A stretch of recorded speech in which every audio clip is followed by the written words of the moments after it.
We will look at recent events and compare them to the events that triggered World War I and World War II. We must remember that at the start of these two huge global conflicts, they were not named world wars. They became world wars slowly as different crises rolled out and spread from country to country. Countries became allied and others enemies, fighting in ever more vicious battles with more and more advanced weaponry, the death toll from both wars reaching 100 million people. Are we seeing events that could lead to a war with a death toll that would surpass the number of dead from these world wars? Let's take a look.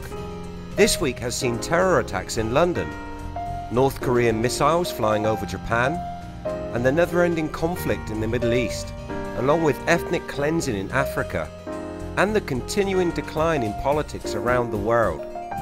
Protests are a daily occurrence in countries both rich and poor.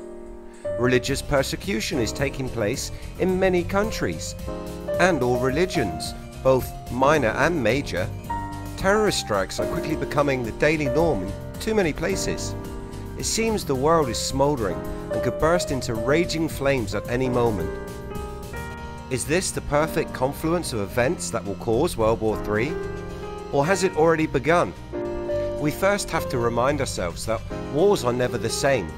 From the days of us bashing each other's brains in with rocks, to the silver-clad knights of old, to today, killing with drones and supersonic fighter jets, striking targets from miles away. War evolves and changes.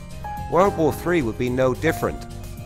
This war could have already begun and may well be based on technological ability, cyber attacks, drone strikes, and other high-tech methods, all of which have been used and continue to be used daily. Is World War III a stealth war? Global hostilities are expanding, financial and economic strikes being used on enemy countries. We see sanctions and embargoes against many of the biggest global players. This economic warfare leading militaries across the planet to prepare for actual war. War games in many regions have increased, with Russia and Belarus beginning major war games just this Thursday. This operation involving thousands of troops, tanks and aircraft right on NATO's eastern edge, practicing how to hunt down and destroy armed spies, among other maneuvers. This is a historical time we are all witnessing. There is a clear danger that due to repetitive, extremely poor decisions, we could be at a point when war is unavoidable. Or as the title of this video says, we are in fact in the opening acts of World War III. World War I was said to have begun with the assassination of Franz Ferdinand, the Archduke of Austria-Hungary. His death at the hands of Gavrilo Princip, a Serbian nationalist with ties to a secretive military group known as the Black Hand, propelled the European military powers towards war. But that is a very simplified version of the truth, written into history books by the victors. The gradual emergence of a group of alliances between major powers was partly to blame for the descent into war. By 1914, these alliances resulted in 6 major powers of Europe merging into 2 large groups. Britain, France and Russia formed the Triple Entente, while Germany, Austria-Hungary and Italy comprised of the Triple Alliance. The assassination of Franz Ferdinand forced these countries to come to one another's aid, this leading to declarations of war and produced a domino effect through Europe. As the war progressed, acts of aggression forced other countries to choose an ally and join the fight. Others, such as Australia, India, and most African colonies, fought at the behest of their imperial rulers. When the war was over, Europe and much of the world lay in ruins, 18 million dead, the victims of the first mechanized war. World War II started from the problems that were left from World War I. Some would even argue that we should really consider them one and the same, with the time between the wars being viewed as a respite but not an end. In 1918, the Treaty of Versailles held Germany and Austria-Hungary responsible for World War I and imposed on them crippling financial sanctions, territorial dismemberment and isolation, and Germany was forced to demilitarize. This time of hardship for the German people led to the rise of Hitler. Hitler, far from having a lifelong military aspiration, had been a painter. He joined the Bavarian army at the age of 25 after the outbreak of World War I. He served primarily as a runner carrying messages between the trenches. He was decorated twice for bravery and was injured on 2 separate occasions. Once he was hit in the thigh by an exploding shell, and he was temporarily blinded by mustard gas nearing the end of the war. Germany's eventual surrender left Hitler uprooted and in need of a new focus. He became an intelligence agent in Germany's diminished military and was sent to infiltrate the German Workers' Party. It is there he found himself inspired by Anton Drexel's anti-communist, anti-Jewish doctrine and ended up developing his own strain of anti-Semitism. This led him to announce in 1919 that the ultimate goal must be to remove all Jews. Gradually he began to rise through the party ranks, eventually renaming the party the Nationalist Socialist German Workers' Party, which adopted the swastika as its emblem. Hitler went on to win broad public support, attracted large donations from many. For the next decade he rose through the ranks to then become Germany's Chancellor, and when President Paul von Hindenburg died, Hitler appointed himself Führer. He quickly denounced the Treaty of Versailles, mounting furious attacks on the unfair terms of the settlement. The treaty incensed Germans, but it had not managed to contain Germany's potential, and by the mid-1930s the country was surrounded by weak, divided states. Hitler and Germany took the opportunity to make a second bid for European domination. As war engulfed Europe, Japan took this time as an opportune moment to continue with their expansionist policy. Nationalism was strong, and it led to the Second Sino-Japanese War. Japan won some vital initial victories in China, but they failed to conquer the large country. Japan committed atrocities in Nanking in what is now called the Nanking Massacre. The USA opposed Japan's expansionist actions and the brutal acts of the Nanking Massacre. Japan was not able to get the oil that was crucial for her economic growth.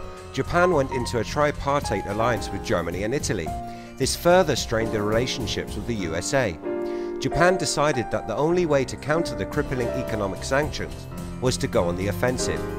These Japanese armed forces developed plans to attack the USA. They then attacked Pearl Harbor. We see patterns forming in the historical record of key actions that led to the point when the only choice these nations felt they had was war. We see parallels today. Both wars' origins had strong links to economic hardships, sanctions, and trade disagreements. The USA currently holds sanctions against 6 countries and against peoples from 16 other countries. The complicated economic ties with China and the increasing national debt, much of that debt Chinese owned, have seen economic warfare openly on display for the last few years. The last superpower desperately trying to hold on to its position as the newer economic powers rise. This then has led us into another cause of the 2 previous world wars: expansionism. We see countries expanding into new areas almost daily now. Regime change is happening with an alarming regularity. This destabilizing many parts of the globe and forcing countries with opposing ideas and ideals to share borders. This creating yet more conflict. All nations are guilty of this as they carve up the planet with what seems like little to no concern about the implications this will have. This leads us to our final sign that we could be living in the beginning of World War III: displacement. We are seeing large amounts of migration across the globe. We did take a look at that with our video If We Need Borders. As we all see each and every day, many people are choosing to leave their home country, maybe to chase economic opportunity or to flee an ongoing conflict. This has led to more tension as these displaced people look for a new home. These migrants bring with them their customs and beliefs, and these often clash with the societies they are moving to. This then forms into conflict, which then causes the formation of groups that wish to fight for or against those beliefs and values. This leads to civil violence, terrorism. And as we all know, that is very much something we are dealing with today. So it would seem that the world is in fact at the same point, or at least similar to as it was before the two world wars. So why do we not see "Your country needs you" posters everywhere encouraging people to join the fight? Maybe because our country, well, governments, don't actually need us. Much of warfare is now computerized, and as we mentioned at the start of the video, drones and cyber attacks are how countries attack one another today. The days of massive deployments of troops are gone. It's just not cost effective. The use of high precision missiles and maybe eventually nukes, we're looking at you North Korea, are the most effective way to destroy a country. Then send in an occupying force to colonize that area once the majority of the enemy has been wiped out. This sounds like the world we live in today. Afghanistan, Iraq and others are all falling to this military tactic. So, is this World War III? Is World War III the war we sit and watch online? What do you think?